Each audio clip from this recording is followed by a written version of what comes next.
बिस्मिल्लाहिर्रहमानिर्रहीम। अस्सलाम वालेकुम स्टूडेंट्स, कैसे हैं? मैं मोहम्मद अब्बास अपने यूट्यूब चैनल महर अब्बास एजुकेशन ट्यूब मैथ के साथ और आपके लिए physics 9th class unit number 3 dynamics क्या है? Branch of physics which deals with the motion of objects and the causes of motion.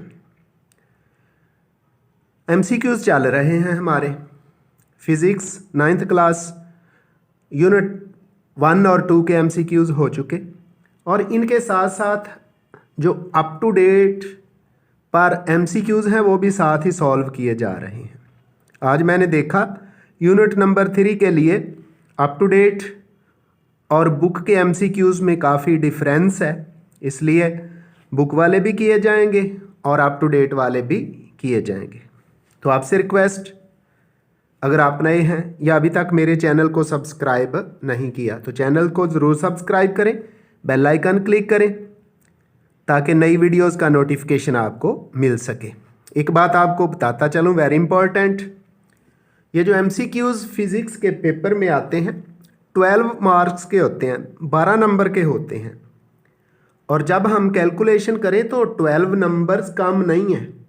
ये टोटल जो पेपर के नंबर होते हैं वो 60 हैं और MCQs के 12 हैं, ये उनका 20% बनते हैं और आप जानते हैं कि 33% वाला स्टूडेंट पेपर में पास होता है।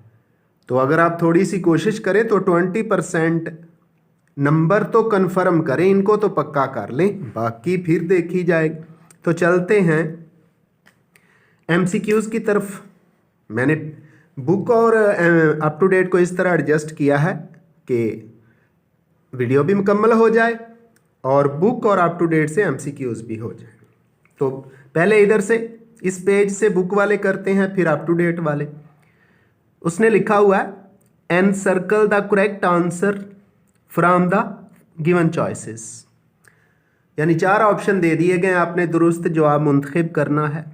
लिखा हुआ है पहले MCQs में, Newton's first law of motion is valid only in the absence of net force. Net force क्यों? क्योंकि नेट फोर्स ही किसी बॉडी में एक्सेलरेशन प्रोड्यूस करती है। चूंकि Newton's first law of motion rest, body की रेस्ट से मुतल्लिका है, इसलिए नेट फोर्स तो नहीं होनी चाहिए। तो देखते हैं, ए में फोर्स लिखा हुआ है, बी में नेट फोर्स है, सी में फ्रिक्शन है, डी में मोमेंटम है। तो हमने अभी अभी रिजल्ट पॉइंट आउट किया है नेट फोर्स, तो नेट फोर्स बी ऑप्शन है पहले MCQs का, बी के गिर्द हम सर्कल कर देंगे। तो क्या है? बी MCQs नेट फोर्स हमारा करेक्ट आंसर है। दूसरा MCQs है इनर्शिया डिपेंड्स अपॉन, जी मास पे डिपेंड करता है। इनर्शिया का मतलब ही है बॉडी विच हैविंग मास, तो मास वाली जो बॉडी होती है तो वही अपनी मोशन यानी यूनिफॉर्म मोशन या रेस्ट के खिलाफ रेजिस्ट करती है और इसी का नाम इनर्शिया है। तो 4 ऑप्शन जो दिए गए हैं, फोर्स है, नेट फोर्स है, मास है और वेलोसिटी है। तो हम मास ढूंढते हैं, कौन सा ऑप्शन है? ऑप्शन सी है, तो सी को हम सर्कल कर देंगे दूसरे MCQs के लिए। तीसरा MCQs है a body jumps, a boy jumps out of a moving bus, ये उधर अप टू डेट पे भी है। A boy jumps out of a moving bus, there is danger for him to fall. तो एक एग्जाम्पल देता चलो, आप बस में सफ़र कर रहे हो और बस में खड़े हो या सीट पे बैठे हो, अचानक ब्रेक लग जाए, बस मोशन में थी, आगे जा रही थी, ब्रेक लगने से वो रेस्ट में आ गई, यानी अपनी पोजीशन से आप आगे नहीं जा रही, तो आप आगे को घिरते हैं। लेकिन आप जब सफ़र कर रहे हैं, बस के साथ हैं, तो बस आगे मूव कर रही है। जब आप बस से अलहदा हो जाएंगे तो आप पीछे गिर जाएंगे। तो देखते हैं ऑप्शन कौन से हैं।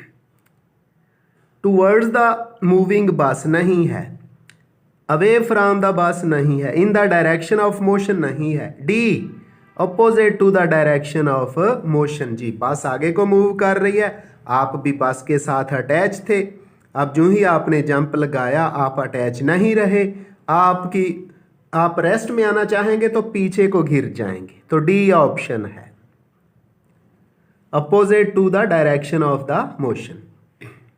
चौथा MCQs है, a string is stretched by two equal and opposite forces. एक रस्सी है, उस पर दो इक्वल फोर्सेस लग रही हैं, उनकी डायरेक्शन अपोजिट है और हर फोर्स है 10 न्यूटन की, 10 Newton each. Tension in the string, tension क्या है, नेट फोर्स ही हुई ना। तो नेट फोर्स जो है ये कैसे कैलकुलेट करते हैं, रिजल्टेंट फोर्स, चूंकि दोनों फोर्सेस इक्वल है, अपोजिट डायरेक्शन में है, किसी एक का साइन तो नेगेटिव होगा ना, तो दोनों तो एक दूसरे को कैंसिल कर देंगी।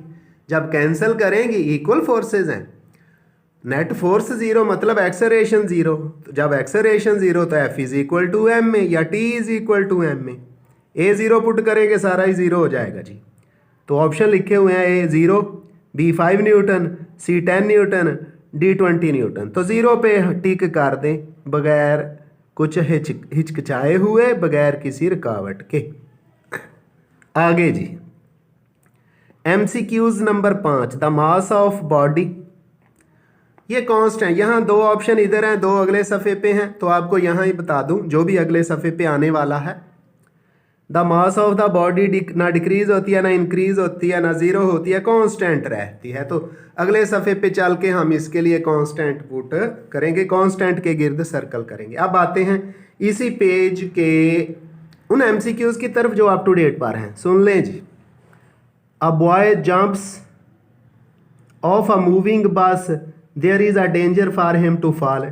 अभी अभी हमने किया MCQs number 3, opposite to the direction of the motion. ढूंढते हैं, डी लिखा हुआ है, opposite to the direction of the motion, बाकी को छेड़ने की अब जरूरत ही नहीं रही। दूसरा, when horse pools a cart the action is on the.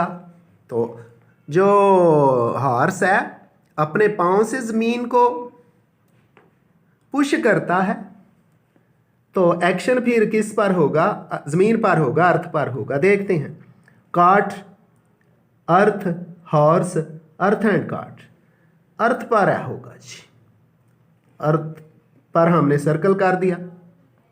तीसरा MCQs, rate of change of momentum is called force. ये डेफिनेशन है फोर्स की दो तरह की डेफिनेशन है, तो उनमें से एक ये भी है, rate of change of momentum is called force. तो ढूंढते हैं, ए पे है टार्क, बी पे डिस्टेंस, सी पे फोर्स है, डी पे मास। तो सी पे चूंकि फोर्स लिखा हुआ है, इसी को हम सर्कल करते हैं। आगे चौथा MCQs अप टू डेट का, the unit of force is, ये तो न्यूटन है, आंखें बंद करके तो निशान नहीं लगाएंगे, खुली आंखों के साथ निशान लगा लें। Newton, the unit of force is newton. A में न्यूटन मीटर लिखा हुआ है, बी में न्यूटन लिखा हुआ है, इसको सर्कल तो कर दें, बाकी बाद में पढ़ लेते हैं। सी में मीटर और डी में किलोग्राम। आगे जी, पांचवा MCQ, स्प्रिंग बैलेंस। जी, वेट की मेजरमेंट के लिए स्प्रिंग बैलेंस है उसने कहा, तो ये पॉइंट कहाँ मौजूद है जो मास और वेट का डिफरेंस है ना, डिफरेंशिएट, वहाँ ये मौजूद है। तो spring balance is use to measure weight. ढूंढते हैं, A mass, B temperature, C weight, तो इसी को सर्कल कर दें, बाकी बाद में पढ़ लेते हैं। डी है लेंथ। तो जी ये थे हमारे MCQs इस पेज के। अब हम अगले पेज पे चलते हैं और बाकी भी करते हैं, बुक के भी और अप टू डेट के भी। पहले वो जो पीछे मास के बारे में ऑप्शन पढ़ा था ना, वो देख लें। सी में लिखा हुआ है decrease when moving with high velocity. None of the above, यानी ऊपर वालों में से जो तीन है कोई भी नहीं है, तो ये ही करेक्ट आंसर है डी, यानी मास के बारे में कोई बात भी सही नहीं है। आगे बुक का MCQs number 6, two bodies of masses M1 and M2 attach to the ends of inextensible string passing over a frictionless pulley such that both move vertically, जी दोनों बॉडीज वर्टिकली मूव करती हैं, तो एक्सरेशन, तो दो तरह के केसेस हैं, when both the bodies are moving vertically, when one body is moving vertically and other is horizontally. तो ये हमने पढ़ रखा है, इक्वेशन भी डिराइव की हुई है, A is equal to M1 minus M2 into g over M1 plus M2 ढूंढते हैं। पहले में मल्टीप्लीकेशन है, नहीं है। B में है M1 minus M2 into g over M1 plus, तो B ऑप्शन हमारा करेक्ट आंसर है। इसके गिर्द सर्कल करते हैं, बाकी रीड कर लेते हैं। C जो है उसमें M1 प्लस M2 है, ये भी नहीं है। D में M1 और M2 पर मल्टीप्लाई हो रहे हैं, ये भी नहीं है। सातवां, which of the following is the unit of momentum. Momentum का यूनिट दो तरह से लिखा जाता है, न्यूटन सेकंड, ये मैंने ड्राइव किया हुआ है मोमेंटम वाले टॉपिक में कि किलोग्राम मीटर पर सेकंड से न्यूटन सेकंड कैसे बनता है। ये आप अगर ये इस चैप्टर, तीसरे चैप्टर की वीडियो देखेंगे ना, मोमेंटम वाली, momentum and factors affecting the momentum, तो वहाँ आपको ये डिटेल से मैंने ड्राइव करके बताया हुआ है कि न्यूटन सेकंड कैसे फाइंड करते हैं, आपको मिल जाएगा। दो यूनिट्स फिर हुए, न्यूटन सेकंड है और दूसरा है किलोग्राम मीटर पर सेकंड। तो यहाँ न्यूटन सेकंड लिखा, न्यूटन मीटर लिखा हुआ है, किलोग्राम मीटर पर सेकंड स्क्वायर नहीं, पर सेकंड होता तो मान लेते। सी में लिखा हुआ है न्यूटन सेकंड और यही करेक्ट आंसर है। आगे डी में लिखा हुआ है न्यूटन पर सेकंड, ये नहीं है। आगे आठवां ऑप्शन, ये उधर हमने कर लिया अप टू डेट पर। When a horse pools a cart the action is on the earth, तो अर्थ को सर्कल कर देते हैं, उधर कर चुके हैं। आगे नौवां MCQs है बुक का, which of the following materials lowers the friction when pushed between metal plates. Water है, फाइन मार्बल पाउडर है, एयर है, ऑयल। तो इन सब में से जो बेस्ट है, बेहतरीन है, वो है जी ऑयल। डी ऑप्शन को सर्कल कर देंगे। लो जी, ये बुक के हो गए। अब इससे मुतल्लिका पेज जो अप टू डेट का है उसके भी कर ले। उधर 6 नंबर MCQs है, the force that opposes the motion of moving object is called friction. तो जब बॉडी मोशन में हो, वो फोर्स जो उसकी मोशन को रोकती है या रोकने की कोशिश करती है, फ्रिक्शन कहलाते हैं। पढ़ते हैं ऑप्शन। ए में इनर्शिया लिखा हुआ है, बी में सेंट्रीपिटल फोर्स, सी में फ्रिक्शन और डी में सेंट्रीफ्यूगल फोर्स। तो अभी अभी बात हुई थी फ्रिक्शन की, फ्रिक्शन अपोज करती है, रोकती है, तो सी है इधर लिखा हुआ, इसको सर्कल कर देते हैं। अब इसके बाद MCQs नंबर 7 लिखा हुआ है, the formula of centripetal acceleration. जी जब आप MCQs पढ़ रहे हैं और स्टेटमेंट पढ़ रहे हैं तो आराम से पढ़ा करें। स्टूडेंट जल्दी में क्या करते हैं, समझते हैं। जैसे सेंट्रीपिटल फोर्स है तो mv स्क्वायर ओवर r की तरफ जाते हैं, यह है सेंट्रीपिटल एक्सलेरेशन, ये होता है v square over r। Centripetal acceleration क्या होता है, v स्क्वायर ओवर r। तो a में v स्क्वायर ओवर r लिखा हुआ है, एक करेक्ट आंसर है। बी में V square over R square, C में वी ओवर आर स्क्वायर और डी में एम वी ओवर आर। तो क्या है, सेंट्रीपिटल एक्सलेरेशन क्या होता है, वी स्क्वायर ओवर आर, और ये ए ऑप्शन है तो ए को हम सर्कल कर देते हैं MCQs नंबर 7 के लिए। अब इसके बाद है अगला MCQs नंबर 8। जी 8 की स्टेटमेंट है, the coefficient of friction between would and concrete. ये ऐसे MCQs हैं जो बुक पे नहीं है लेकिन इम्तहान में आ रहे हैं। 8 नंबर में मैंने बकायदा डॉट लगा दिए, निशान लगा दिए, किसके दरमियान, वुड और कंक्रीट। तो ये राउंड अबाउट 6 होता है। 6 आपकी बुक में इधर लिखा हुआ है mu s is equal to 0.62, mu s is equal to 0.8 ए है, mu s is equal to 0.2 है, म्यू एस इज 0.9 और डी मैंने बहुत अच्छी तरह पढ़ा है, ये साइड इन्फॉर्मेशन में लिखे हुए हैं मुख्तलिफ मटीरियल्स के लिए कोफिशिएंट ऑफ फ्रिक्शन। तो इसके लिए वुड और कंक्रीट के लिए है 0.62, ये डी ऑप्शन मौजूद है, आप इसको सर्कल कर दें। 9वां भी वो भी इसी तरह का ही है। The value of coefficient of friction mu s between tyre and wet road is, ये सबसे बहुत कम होती है, 0.2 है, स्टडी किया है मैंने बुक को। तो ए में लिखा हुआ है 0.2, बी में 0.6, सी में 0.8 और डी में 0.9।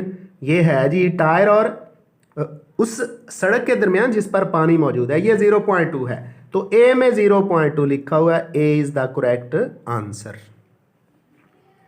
आगे the SI unit of momentum, अभी अभी उधर कर आए हैं लेकिन और तरह से, इधर किलोग्राम में है, किलोग्राम पर मीटर पर सेकंड नहीं है, किलोग्राम पर मीटर सेकंड है, किलोग्राम मीटर सेकंड है। तो उधर भी बात हुई थी, ये बुक पे मौजूद है और इसी को मैंने उधर एक वीडियो के अंदर जो मोमेंटम से मुतल्लिका है तीसरे यूनिट के अंदर, उसमें इसको मैंने न्यूटन सेकंड में चेंज किया, कैसे चेंज करते हैं मैंने डिटेल बता दी है। और इधर डी में लिखा हुआ है किलोग्राम मीटर पर सेकंड, किलोग्राम यानी पी होता है ना मोमेंटम का जो इक्वेशन है, P is equal to M V, M mass का किलोग्राम है और V वेलोसिटी है, स्पीड है उसका मीटर पर सेकंड। तो डी ऑप्शन है किलोग्राम मीटर पर second. The law of inertia is known as first law of motion है। The law of inertia is known as first law of motion. Third law लिखा हुआ है, second law लिखा हुआ है momentum, तो फर्स्ट लॉ ए ऑप्शन है, आप ए को सर्कल कर दें जी। अप टू डेट का आखिरी एमसीक्यूज है 12 number. In isolated system the momentum, सुन लें डेफिनेशन क्या है। In an isolated system the momentum of the system before the collision and after the collision remains constant. तो कांस्टेंट जो भी आ गया हम लिख देंगे। ऑप्शन दे रखे हैं, इन isolated system the momentum after collision of two bodies is constant रहेगा। देखते हैं, इंक्रीज्ड, कांस्टेंट, डिक्रीज, जीरो। तो बी ऑप्शन में कांस्टेंट लिखा हुआ है और इसी को हम सर्कल कर देंगे। आइंदा मिलेंगे एक नई वीडियो के साथ, दुआ में याद रखिएगा। अल्लाह हाफिज़।